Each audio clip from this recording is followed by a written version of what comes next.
যোৰহাটত পুনৰ পোহৰলৈ আহিল একাংশ ব্যক্তিগত এম্বুলেন্স সেৱাৰ চূড়ান্ত গাফিলতি।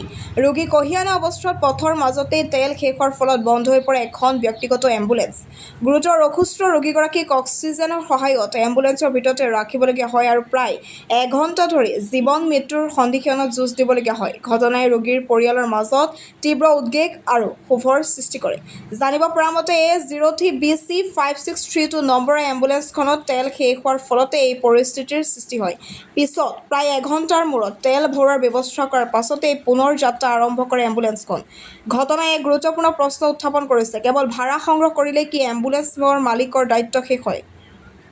ৰোগীৰ জীৱনৰ সৈতে এনেদৰে খেলা কৰা গাফিলতিপূৰ্ণ এম্বুলেন্স সেৱাৰ বিৰুদ্ধে স্বাস্থ্য বিভাগে কি ব্যৱস্থা গ্ৰহণ কৰিব? এতিয়া সচেতন মহলে দোষীসকলৰ বিৰুদ্ধে কঠোৰ ব্যৱস্থা গ্ৰহণৰ দাবী জনাইছে। যোৰহাটৰ পৰা ধ্ৰুৱজ্যোতি পাছৰ ৰিপৰ্ট AIN লাইভ। ফটো ষ্টাৰ্টটো বন্ধ হৈ গ'ল। নাজানো নহয়, মইতো মেকানিক নহয়। অৰুণোদয় এই জীৱ বা পেচেণ্টটো কৰঙা লৈ যাম মই।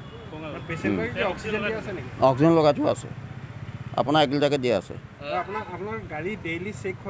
চেক হৈ থাকে। আজিয়ে পটকৈ বন্ধ হৈ গৈছে। কাৰ লগত পাতি আছোঁ, মাতি আছোঁ, এতিয়া আহিব। শুনক, অক্সিজেনটো ৰিক্সটো মই লৈ আছোঁ ন।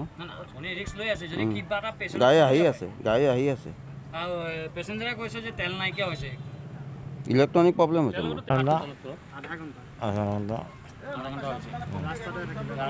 মানে এতিয়া গাড়ী বেয়া হৈছে না তেল নাইকিয়া হৈছে? নাজানো ন মিছে, একো নাজানো। আমি মুঠা মানুহে, ভাড়া কৰি অহা মানুহে, আমি কেনেকৈ জানিম? চিৰিয়াছ কণ্ডিশ্যনে ভালকৈ আনিছে।